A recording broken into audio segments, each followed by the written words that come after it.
Everyone, welcome to the channel. So this is me Aakriti Singh और आज के इस वीडियो में हम डिस्कस करेंगे level of prevention of illness, जो कि हमारी लेक्चर सीरीज का जो हमारा आज का टॉपिक है। हेल्थ केयर डिलीवरी सिस्टम को हम वन बाय वन एक एक टॉपिक कवर करते आ रहे हैं। तो प्रीवियस वीडियोस में हमने जितना भी इंट्रोडक्शन था, ठीक है, इंट्रोडक्शन, कंपोनेंट, कॉन्सेप्ट, मीनिंग, ये सारी चीजें हमने देख ली। और मैं अपनी पिछली वीडियो में बता चुकी हूँ कि अब जो हमारे अपकमिंग वीडियोस आएंगे उसमें मैं बहुत ही ज्यादा जो हमारे इंपॉर्टेंट टॉपिक्स है मैं उसको डिस्कस करना स्टार्ट करूंगी। तो अगर आपने पहले की वीडियोस नहीं देखी है तो चैनल के होम पेज पे जा करके प्लेलिस्ट वाला जो सेक्शन है वहां पे सारी लेक्चर की वीडियोस, मतलब लेक्चर वीडियोस अवेलेबल है। आप पहले वो इंट्रोडक्शन पार्ट देख लो, जिससे आपका ये वाला जो वीडियो है वो ज्यादा क्लियर होगा। और अगर आप पहले से हैं, इस लेक्चर सीरीज का पहले से पार्ट हैं, तो आई डोंट थिंक कि आपको कोई कंफ्यूजन है। बट अगर आप हमारे लेक्चर सीरीज का अभी पार्ट बने हैं तो मैं आपको एक बार फिर से इंट्रो दे देती हूँ। फाउंडेशन ऑफ नर्सिंग, जो कि बीएससी नर्सिंग फर्स्ट सेमेस्टर का एक सब्जेक्ट है, that is foundation of nursing, उसका हम सेकेंड यूनिट डिस्कस कर रहे हैं, हेल्थ केयर डिलीवरी सिस्टम। इस यूनिट के लेक्चर की जो वीडियोस हैं मैंने पार्ट वाइज अपलोड करना स्टार्ट किया है। अब तक introduction, component, concept and meaning of health care delivery system हम इतना डिस्कस कर चुके हैं। अगर आपने वो वीडियो नहीं देखी है तो प्लेलिस्ट के सेक्शन में जाकर के, जो मेरे चैनल का होम पेज है उसके प्लेलिस्ट सेक्शन में आप जाएंगे, वहां पे आपको सभी अपलोडेड वीडियोस मिल जाएंगी, ठीक है, उसको आप देखना। उसके बाद आज की इस वीडियो में हम डिस्कस करेंगे हमारा next topic, health care delivery system का हमारा next topic, that is level of prevention of illness, ठीक है। तो ये बहुत ही ज्यादा इंपॉर्टेंट टॉपिक है, not for the foundation of nursing but for all the subjects, ठीक है। क्योंकि जब भी आप अपने अपकमिंग डेज में किसी भी डिजीज कंडीशन के बारे में पढ़ेंगे तो उसका level of illness of prevention, उस पर्टिकुलर डिजीज का प्रिवेंशन का क्या स्टेजेस है उसको समझाना बहुत ज्यादा जरूरी होगा। तो उस टाइम पे आपको कोई कंफ्यूजन ना हो, इसलिए बहुत ज्यादा जरूरी है कि आप इस टॉपिक को बहुत ही अच्छे से डेडिकेशन के साथ ध्यान लगा के फुली फोकस्ड होकर के आज यहाँ इस वीडियो के थ्रू पढ़े, ठीक है। तो चलो फटाफट से notebook, blue pen, black pen लेके बैठो और लेक्चर देखते देखते नोट्स बनाते चलो, क्योंकि मैं लेक्चर में ही as a text notes add करते चलती हूँ, ठीक है। और हाँ, अब तक मैंने जितनी भी वीडियोस अपलोड की हैं उसको देख के आपने लेक्चर नोट्स बनाया या नहीं बनाया, एटलीस्ट ये तो बता दिया करो यार कमेंट सेक्शन में। बहुत स्लो रिस्पॉन्स है, फिर बिल्कुल रिस्पॉन्स ही नहीं आ रहा लेक्चर वीडियो पे, तो मेरे को समझ ही नहीं आ रहा कि जो तरीका या जो कॉन्सेप्ट, जो प्रोसेस, जो टेक्निक मैं फॉलो कर रही हूँ, आपको समझाने की पूरी कोशिश कर रही हूँ लेक्चर, कॉन्सेप्ट, वीडियोस के थ्रू टॉपिक, वो एक्चुअल में इफेक्टिव हो रहा है कि नहीं हो रहा है, कुछ तो रिस्पॉन्स हो कमेंट सेक्शन में। तो चलो स्टार्ट करते हैं वीडियो। तो हमारा है level of prevention of illness, जिसको अगर मैं इजी लैंग्वेज में या हिंदी में बताऊं तो बीमारी की रोकथाम का जो स्टेजेस है हम उसके बारे में बात करेंगे। नर्सिंग केयर का यही कॉन्सेप्ट है कि ग्राउंड लेवल से लेकर के टॉप लेवल तक की जितना प्रिवेंशन स्ट्रैटेजीज है उसको फॉलो करके किसी भी एक पर्टिकुलर डिजीज कंडीशन को हम ट्रीट करें, ठीक है। तो level of prevention of illness में हमारा जो फर्स्ट लेवल है दैट इज प्राइमरी लेवल, ठीक है, primary level of prevention, primary level of prevention. तो वर्ड जो प्राइमरी है उससे आप क्या समझते हो? पहला स्टेप किसी भी बीमारी की रोकथाम या उससे बचाव की तरफ आपका पहला कदम is known as the primary level of prevention, ठीक है। सो इसको आप एज ए स्टेटमेंट कैसे डिफाइन करोगे? Primary level of prevention focuses on preventing illness before it occurs. Example, health education, vaccination, healthy lifestyles promotion and regular screenings, ठीक है। अब मैं इसको डिफाइन करती हूँ, एक्सप्लेन करती हूँ, बाकी उसको इंग्लिश में कैसे लिखना है, क्या करना है, वो स्क्रीन पे एज अ टेक्स्ट ऐड है, आप उधर से नोट डाउन कर लो, ठीक है। तो सबसे पहले मैंने बताया कि किसी भी बीमारी की रोकथाम की तरफ आपका जो पहला कदम है that is the primary level of prevention. It means that किसी भी बीमारी के होने के पहले ही हम उसका बचाव कर ले, तो वो हमारा प्राइमरी लेवल ऑफ प्रिवेंशन है। जैसे कि अभी जैसे देखो, अभी क्या हो रहा है, गर्मी ऑलमोस्ट चली गई है, ठीक है, अब सर्दी आ रही है, अक्टूबर एंड चल रहा है, नवंबर के मतलब स्टार्टिंग के 1-2 वीक तक थोड़ा नॉर्मल रहता है, फिर उसके बाद सर्दी पड़नी स्टार्ट हो जाती है। तो यहाँ पे वेदर चेंज हो रहा है, हम सबको पता है वेदर चेंज हो रहा है। इस टाइम में मॉस्किटोज बहुत ज्यादा होते हैं ना, ये जो सीजन है इसमें मॉस्किटोज बहुत ज्यादा लगते हैं पास में। तो हमको ये पता है कि ये जो सीजन है उसमें हमें अपना बचाव करना है, हमें मच्छर से दूर रहना है, मॉस्किटो से डिस्टेंस बना के रखना है, अपने आप को सेफ रखना है, अपने आसपास ऐसा कोई एरिया नहीं रखना है जहाँ पे पानी इकट्ठा हो। अगर हम जैसे कि ये सीजन सर्दी का आ रहा है तो हम इस टाइम पे कूलर वगैरह यूज नहीं करेंगे, तो हम क्या करेंगे कि कूलर का हम ध्यान रखेंगे कि उसमें कोई पानी वानी ना रहे, हम उसका पानी निकाल दें। इस तरीके से हम ऐसा क्यों करेंगे, क्योंकि हमें पता है कि हमारे आसपास अगर मच्छर रहेंगे तो हमें मलेरिया, डेंगू, चिकनगुनिया जैसी बीमारियां हो सकती हैं। तो हमें ऐसी बीमारी ना हो इसलिए हम पहले ही अपने आसपास साफ सफाई कर लेंगे। डेली हम शाम में खिड़की दरवाजे बंद रखेंगे ताकि मच्छर ना आए, हमें मॉस्किटोज काटे नहीं। तो हमें ऐसे वेक्टर बॉर्न डिजीजेस से हम अपने आप को बचा सकते हैं, ठीक है। और फिर हमको पता है कि हमें गंदा पानी नहीं पीना है, हमें सेफ ड्रिंकिंग वाटर ही कंज्यूम करना है, हमें हाफ कुक्ड फूड नहीं लेना है, हमें हमेशा खाना को अच्छी तरीके से पका के खाना है। तो ये सारी चीजें हमें पता है, ठीक है, क्योंकि हमें अच्छे से पता है कि अगर हम कच्ची चीजों को खाएंगे, अपने डाइट में कच्ची चीजों को खाएंगे जिसको एक्चुअल में हमें पका के खाना चाहिए, तो उससे हमें बहुत सारे डाइजेस्टिव इश्यूज हो सकते हैं, हमें तरह तरह की बीमारियां हो सकती हैं। अगर हम गंदा पानी पिएंगे, ठीक है, तो उससे हमें वाटर बॉर्न डिजीजेस हो सकती हैं, कलरा हो सकता है और भी कई सारे इन्फ्लेमेटरी डिजीजेस हो सकते हैं। तो हमें पता है कि हमें ऐसा करने से इस टाइप की बीमारियां हो सकती हैं, तो हमें बीमारी होने के पहले ही हम बीमारी से अपने आप को बचा लें, ठीक है। तो that is the primary level of prevention. For example, जब आपको मैं मच्छर वाला, मॉस्किटो वाला जो सिनेरियो बता रही हूँ, तो वो आप क्या कर रहे हो, आपको डेंगू होने के पहले ही आप मतलब ये कर ले रहे हो ना कि हाँ, अगर मेरे आसपास मॉस्किटोज रहेंगे और वो मुझे काट लेंगे तो मुझे डेंगू, चिकनगुनिया, मलेरिया जैसी बीमारियां हो सकती हैं।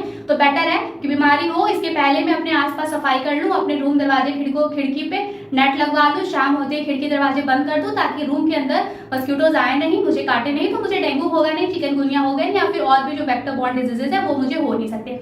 तो बीमारी के होने के पहले ही जब आप उसके लिए प्रिवेंशन ले रहे हो, अपना बचाव कर ले रहे हो, तो that is the primary level of prevention of diseases, ठीक है।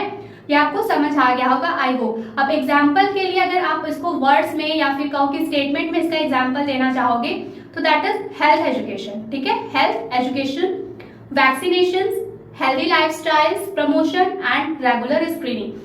प्राइमरी लेवल ऑफ प्रिवेंशन के लिए हम कौन कौन से स्टेप ले सकते हैं? Health education. हेल्थ एजुकेशन क्या होता है? वी द नर्सेज, हमारी सबसे बड़ी ड्यूटी होती है कि हम चाहे कम्युनिटी एरिया में ड्यूटी कर रहे हो या फिर हम हॉस्पिटल में क्लिनिकल पोस्टिंग कर रहे हो, तो हमारा एक बहुत बड़ा काम होता है कि जितने भी पेशेंट्स हैं हम उनको हेल्थ एजुकेशन देते हैं कि चलो आप यहाँ आ चुके हो, आपको जो बीमारी है उसका तो ट्रीटमेंट चल ही रहा है, बट अब आगे से किसी पर्टिकुलर बीमारी को लेकर के हम उनको एजुकेट कर देते हैं कि आपको अपना बचाव ऐसे ऐसे करना है। जैसे कि मान लो आप जिस वार्ड में ड्यूटी कर रहे हो वहां पे डेंगू के बहुत सारे पेशेंट हैं, अब तो उनको डेंगू हो चुका है भाई, अब तो उनका ट्रीटमेंट चल रहा है, लेकिन आप उनको एजुकेट कर रहे हो कि हाँ अब आप घर जाना तो बिल्कुल ध्यान रखना कि आपके आसपास कहीं भी गंदगी ना रहे, मच्छरों से अपने आप को बचा के रखना, मॉस्किटोज से बचा के रखना। तो उनको क्या करो, डेंगू होने से अब इन फ्यूचर डेंगू होने से आप बचा रहे हो ना, डेंगू व्हाटएवर आप जो भी इसको प्रोनाउंस करते हो, वो होने से आप उनको प्रिवेंट करो, उनको एजुकेट कर रहे हो कि आपको अपने आसपास सफाई रखनी है, तो आप वेक्टर बॉर्न डिजीजेस से अपने आप को बचा सकते हो।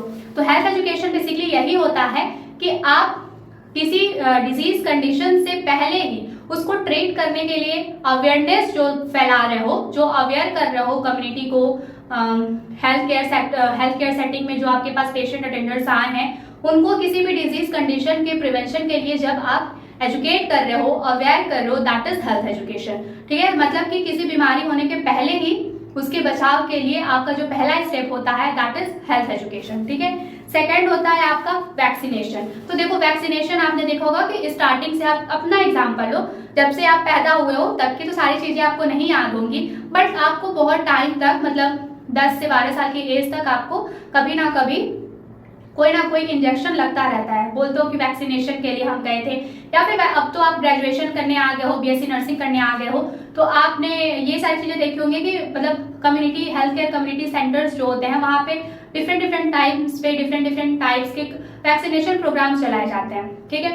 या फिर देखो कोविड सबसे अच्छा एग्जाम्पल है। कोविड, जिन लोगों को कोविड हुआ था उनका तो ट्रीटमेंट चल ही रहा था, लेकिन क्या वैक्सीनेशन का जो आया था, वैक्सीन जो आई थी वो तो पूरे सबके लिए आई थी ना, चाहे उनको कोविड हुआ हो या ना हुआ हो। तो वैक्सीनेशन क्यों दिया गया कि भाई हम वेट नहीं करेंगे कि आपको कोरोना वायरस अटैक करे, आपको कोविड हो तभी हम आपको वैक्सीनेशन देंगे, नहीं। वैक्सीनेशन का मतलब है कि हम पहले ही आपकी बॉडी में एंटीबॉडी बना देंगे ताकि अगर इन फ्यूचर आपको डिजीज हो, वो पर्टिकुलर वायरस बैक्टीरिया के कांटेक्ट में आप आओ तो वहां पे आप सेफ रहो, आपका वो कुछ बिगाड़ ना पाए। तो वैक्सीनेशन देके आप बीमारी के पहले ही उसका इलाज करते रहो। इसलिए वैक्सीनेशन क्या है? आपका प्राइमरी लेवल ऑफ प्रिवेंशन। ठीक है, समझ में आया? वैक्सीनेशन, मैं यहाँ प्राइमरी वैक्सीनेशन की बात कर रही हूँ। ठीक है, आप वैक्सीनेशन दे करके, वैक्सीन लगा करके बीमारी होने के पहले ही उसका इलाज कर दे रहो, that is the primary level of prevention. ठीक है, थर्ड एग्जाम्पल है हमारा हेल्थी लाइफस्टाइल प्रमोशन। जब आप किसी पर्टिकुलर इंसान को बता रहे हो कि हाँ आप सुबह जल्दी उठो, आप वॉक पे जाओ, आप हेल्दी डाइट लो, तो इस तरीके से आप उनको हेल्दी लाइफस्टाइल के लिए प्रमोट कर रहे हो। तो भाई अगर मेरी लाइफस्टाइल हेल्दी है, ठीक है, मैं daily 6 to 7 litres of water consume कर रही हूँ, सेफ ड्रिंकिंग वाटर कंज्यूम कर रही हूँ, मैं अच्छा खाना खा रही हूँ, मैं डेली वॉक कर रही हूँ, मेडिटेशन कर रही हूँ, मैं मेंटली फिजिकली फिट हूँ, तो ये सारी चीजें मैं क्यों कर रही हूँ? ताकि मैं अपकमिंग डेज में जो भी हाइजीन से रिलेटेड या फिर गंदा पानी पीने की वजह से या अच्छा डाइट ना लेने की वजह से मुझे जो बीमारियां होने के चांसेस हैं वो कम हो जाए, खत्म हो जाए, क्योंकि मैं अभी हेल्दी लाइफस्टाइल फॉलो करूंगी। तो मतलब लाइफस्टाइल की वजह से रियली सॉरी, मैंने पहले ही बताया था कि अभी मेरी हेल्थ कंडीशन थोड़ी ठीक नहीं है। तो जो हमारा हेल्दी लाइफस्टाइल प्रमोशन को हम as a primary level of prevention क्यों कंसीडर कर रहे हैं? क्योंकि हमको पता है कि अगर हम अच्छी लाइफस्टाइल फॉलो नहीं करेंगे तो हम बहुत सारी डिफरेंट डिजीज कंडीशन के से अफेक्टेड हो जाएंगे। तो इसलिए हम पहले ही हेल्दी लाइफस्टाइल फॉलो करें, तो पहले से ही हम प्रिवेंट कर रहे हैं हेल्दी लाइफस्टाइल फॉलो करके। इट मीन्स दैट कि healthy lifestyle promotion will come under the primary level of prevention of illness. ठीक है, देन लास्ट एग्जाम्पल हम दे सकते हैं प्राइमरी लेवल ऑफ प्रिवेंशन का, रेगुलर स्क्रीनिंग। जैसे आपने देखा होगा कि टाइम टू टाइम लोग विजिट करते हैं फुल बॉडी चेकअप के लिए, चाहे उनको कोई बीमारी हो या ना हो। तो ऐसा वो करना बहुत सही है। हमेशा हमें अपना, जैसे हमेशा तो नहीं बट 6 मंथ पे, 3 मंथ पे, रेगुलर बेसिस पे हमें अपना ब्लड टेस्ट करा लेना चाहिए। ठीक है, हमें अपना मतलब जो भी टेस्ट, जो कॉमन टेस्ट होते हैं वो हमें हमेशा करा लेना चाहिए, जिससे हमें पहले ही पता चल जाता है कि हमारी बॉडी का जो इंटरनल ऑर्गन है वो सही से काम कर रहा है कि नहीं कर रहा है, हमारी बॉडी की इम्यूनिटी सही है या नहीं है। ठीक है, हमें कोई हमारी बॉडी में किसी इन्फेक्शियस पैथोजन ने तो एंटर नहीं कर लिया है। तो अगर हमें ये सारी चीजें पहले से पता रहेंगी तो इन केस अगर हम किसी बीमारी, हमें बहुत बड़ी कोई बीमारी होने वाली है बट हम तो रेगुलर बेसिस पे स्क्रीनिंग करा रहे हैं, तो हमें बहुत पहले ही पता चल जाएगा। तो कहीं ना ये हम बीमारी होने के पहले ही हमने उसका अंदाजा लगा लिया है, तो भाई हम तो उसका ट्रीटमेंट करा लेंगे। इट मीन्स दैट कि हम बीमारी होने से पहले ही उसका बचाव कर लेते हैं, that is the primary level of prevention. और उसका बचाव करने का क्या क्या स्टेप्स है? पहले तो हेल्थ एजुकेशन, दूसरा हमारा वैक्सीनेशन, तीसरा हमारा हेल्दी लाइफस्टाइल प्रमोशन एंड चौथा हमारा regular screening. So I hope कि ये primary level of prevention of illness आपका क्लियर होगा। Now let's move towards second stage, that is the secondary and early detection and intervention. ठीक है, primary level को तो हम सिर्फ प्राइमरी लेवल ही बोल रहे हैं, बट हम सेकेंडरी लेवल ऑफ प्रिवेंशन को secondary and early detection and intervention भी बोलते हैं। इसका मतलब क्या हुआ कि देखो, प्राइमरी में ये था कि हम बीमारी होने के पहले ही सेफ्टी मेजर्स को फॉलो करके, प्रिकॉशंस ले करके बीमारियों से अपने आप को बचा रहे थे। Secondary and early detection and intervention का मतलब ये होता है कि इन केस हमें अगर, जैसे कि मेरी अभी तबीयत खराब है, ठीक है, मुझे फीवर आ रहा है, कोल्ड हुआ है, नेजल कंजेशन है, थ्रोट कंजेशन है, तो अगर ये 3 डेज तक है तो मैं समझूंगी कि हाँ ठीक है, मुझे नॉर्मल सा वायरल हो गया था जो कि 3 डेज में रिजॉल्व हो जाएगा, मैं मेडिसिन ले रही हूँ। बट इन केस अगर ये 3 डेज में रिजॉल्व नहीं हुआ, 1 वीक तक हो गया, ठीक है, उससे ज्यादा टाइम हो गया, तो इट्स माई ड्यूटी कि मैं हॉस्पिटल जाऊँ, वहां पे अपना रजिस्ट्रेशन कराऊं, ओपीडी में डॉक्टर को दिखाऊं और मैं उनको बताऊं कि सर मेरा ऐसे ऐसे मुझे प्रॉब्लम हो रही है, तो वो तुरंत मेरा विडाल टेस्ट, ठीक है, या फिर जो भी CBC complete blood count test वगैरह कराएंगे। तो क्यों कराएंगे? ताकि अगर मुझे ये जो फीवर होता है वो एक्चुअल में इंडिकेशन होता है कि आपकी बॉडी में कोई इन्फेक्शन हुआ है, तो वो पर्टिकुलर कौन सा इन्फेक्शन है उसका हमें पता लग जाएगा। ठीक है, तो सेकेंडरी लेवल ऑफ प्रिवेंशन यही होता है कि अगर आपको थोड़ा भी डाउट हो कि आपकी बॉडी में, आपकी बॉडी का जो फिजिकल या फिजियोलॉजिकल फंक्शन थोड़ा सा भी अफेक्टेड हो रहा है, नॉर्मल रेंज से डेविएट हो रहा है, 1 वीक से ज़्यादा, तो इट्स योर ड्यूटी कि आपको हॉस्पिटल विजिट करना है, अपना डॉक्टर को अपनी कंडीशन बतानी है, और डॉक्टर्स आपको जो भी टेस्ट, ठीक है, जिसको आप मेडिकल इन्वेस्टिगेशंस बोलते हैं, जो भी टेस्ट कराने के लिए बोले उस टेस्ट को कराना, उसकी रिपोर्ट डॉक्टर के पास वापस लेके आना और उनसे अपना कंसल्ट करना, और आगे वो जो भी ट्रीटमेंट के लिए एडवाइस करे वो ट्रीटमेंट कंटिन्यू कराना is the secondary level of prevention. ठीक है, तो इसमें क्या क्या आ सकता है? involves early detection of disease to reduce severity and complications. Example, regular health checkups for diagnostic tests like mammograms or blood pressure checks and early treatment of conditions. देखो सब बहुत बार ऐसा होता है कि आप देखते होगे या फिर आपके आसपास कभी ना कभी आपने ऐसा एग्जाम्पल देखा होगा कि जो ओल्ड एज या फिर को मिडिल एज पीपल होते हैं, उनको पता है कि अब उनको मतलब हाई रिस्क पे हैं कि उनको हार्ट रिलेटेड डिजीजेज या फिर ब्लड प्रेशर रिलेटेड डिजीजेज, मतलब ब्लड प्रेशर हाई लो होना इज अ कॉमन थिंग। ठीक है, but being a common thing doesn't mean कि भाई आप उसको इग्नोर ही कर दो, नहीं, आपको अपना ट्रीटमेंट कराना है। तो बहुत बार ऐसा होता है कि स्पेशली जो 45 प्लस वुमेन्स होती हैं वो डोमेस्टिक वर्क में इतना ज़्यादा इन्वॉल्व हो जाती हैं कि अपनी हेल्थ का वो ध्यान ही नहीं रखती हैं। उनको पाल्पिटेशंस उनका हाई होता है, ठीक है, उनका ब्लड प्रेशर मतलब उनको बहुत वीकनेस लगती है, लेथार्जिक फील होता है, थकान होता है, उनके जॉइंट्स में पेन होता है, वो अवॉइड करती हैं कि अरे नहीं ठीक है, ये तो थोड़ा काम करने की वजह से ऐसे वैसे करके करती हैं। फिर सडनली क्या होता है, एक दिन ऐसा आता है कि वो बिल्कुल अनकॉन्शियस हो जाती हैं। ठीक है, हॉस्पिटल ले जाया जाता है, फिर डॉक्टर वहाँ पे बताते हैं कि आपने इतनी लापरवाही की है, आपने अपना टेस्ट नहीं कराया, आपका ब्लड प्रेशर बहुत ज़्यादा लो हो गया है या फिर बहुत ज़्यादा हाई हो गया है। फिर जो भी अब इसकी वजह से जो अदर कॉन्सिक्वेंसेज होते हैं, पेशेंट या तो बहुत बार ऐसा होता है कि कोमा में चला गया है, या फिर जो हाई ब्लड प्रेशर की वजह से सडन कार्डियक अरेस्ट होने के चांसेस हो जाते हैं, ब्रेन स्ट्रोक होने के चांसेस बढ़ जाते हैं। ठीक है, हाइपोवोलेमिया होने के चांसेस हो जाते हैं, हाइपरवोलेमिया, मतलब बहुत सारे physiological changes body, negative consequences body में दिखने लगते हैं। तो ये कहाँ पे कमी रही? पहली बार ही जब उनको अपने बॉडी की फिजियोलॉजी में थोड़ा सा डेविएशन लगा था, जब वो 2-3 दिन से नोटिस कर रही थी कि हाँ ठीक है, मुझे लेथार्जिक फील हो रहा है, मेरे अंदर उतनी एनर्जी नहीं है, मेरी सांस फूल रही है, या फिर मेरे जॉइंट्स में पेन हो रहा है, मुझे थोड़ा ब्लरी सा दिखाई दे रहा है, धुंधलापन आ रहा है, तो ये उनकी ड्यूटी थी कि वो अपनी फैमिली मेंबर को बताएं। और फैमिली मेंबर की ये ड्यूटी थी कि तुरंत इमीडिएटली हॉस्पिटल ले जा करके डॉक्टर से कंसल्ट करके उनका वो सारा टेस्ट कराएं, जिससे ये पता चल सके कि एक्चुअल में उनकी बॉडी में क्या बीमारी है। तो जब आपको तुरंत ऐसा लगे कि आपका जो नॉर्मल फिजियोलॉजिकल फंक्शन है, ठीक है, चाहे वो हार्ट से रिलेटेड हो, ब्रीदिंग प्रोसेस से रिलेटेड हो, दैट इज रेस्पिरेशन से रिलेटेड हो, चाहे कुछ भी हो, आपके एंकल्स में पेन हो, मसल्स में स्पैज्म हो, ठीक है, हेडेक हो रहा हो बहुत लंबे टाइम से, या कोई भी इशू है, तो ये अगर आप हॉस्पिटल जाते हो डॉक्टर से कंसल्ट करके स्टार्टिंग में ही, ठीक है, जैसे थोड़ा बहुत प्रॉब्लम आपको समझ आ रही है, स्टार्टिंग में डॉक्टर से कंसल्ट करके आप वहां पे अपना डायग्नोस्टिक टेस्ट वगैरह करा के रिपोर्ट दिखा के जब ट्रीटमेंट लेना सही टाइम पे स्टार्ट कर देते हो, इट मीन्स कि आपने सेकेंडरी लेवल ऑफ प्रिवेंशन को बिल्कुल सही टाइम पे लिया और अपने आप को बचाया। तो इसमें क्या आया कि आपने सबसे पहले जो ये टर्म मैंने बोला है सेकेंडरी लेवल को हम अर्ली डिटेक्शन एंड इंटरवेंशन बोलते हैं, इसका मतलब यही है कि सही टाइम पे जा करके अपना डॉक्टर से कंसल्ट करके उन्होंने जो मेडिकल इन्वेस्टिगेशन बोला उसके जो टेस्ट, मेडिकल इन्वेस्टिगेशन मतलब टेस्ट जो हम लैब टेस्ट कराते हैं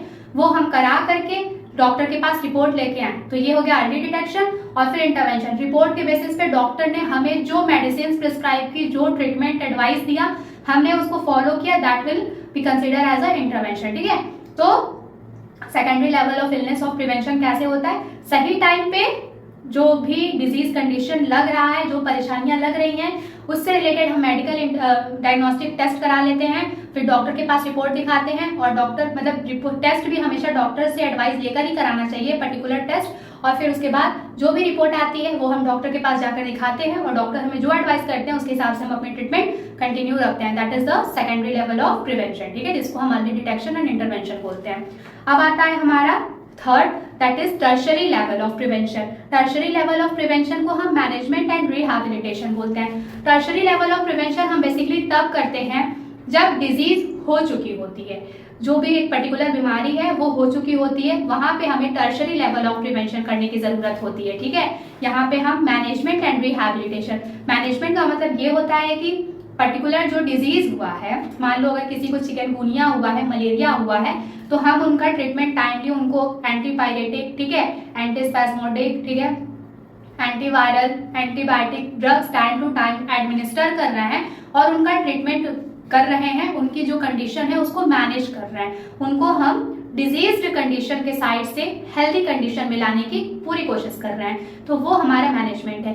रिहैबिलिटेशन क्या होता है? बेसिकली ये उन पेशेंट के लिए होता है जिनको हम ठीक तो नहीं कर सकते कंप्लीटली, लेकिन हम उनके लाइफस्टाइल स्टैंडर्ड को या फिर उनके लिविंग स्टैंडर्ड को हम मेंटेन कर सकते हैं। फॉर एग्जांपल, मान लो कोई किडनी फेलियर का पेशेंट है, ठीक है, आपको पता है कि अब वो 3rd स्टेज पे है, एंड स्टेज रीनल फेलियर पर है, अब 15 से 20 दिन या फिर 1 महीने से ज्यादा वो सर्वाइव नहीं कर पाएगा, जो भी लास्ट स्टेज पे है। ठीक है, तो आप क्या भाई, हम ठीक तो नहीं कर सकते, लेकिन हम उन्हें इतनी केयर तो दे सकते हैं कि उनका जो ये लास्ट फेज चल रहा है लाइफ का, लिविंग स्टेट का, हम उसको एक अच्छा केयर प्रोवाइड करके हम उनकी हेल्प कर सकते हैं। तो इट इज रिहैबिलिटेशन। ठीक है, और ये सब कुछ किसके अंडर आता है? टर्शरी लेवल ऑफ केयर या फिर टर्शरी लेवल ऑफ प्रिवेंशन। ठीक है, तो definition, aims to manage and rehabilitate individuals with established disease to minimize disability and improve quality of life. मतलब वही कि हम अपनी केयर दे करके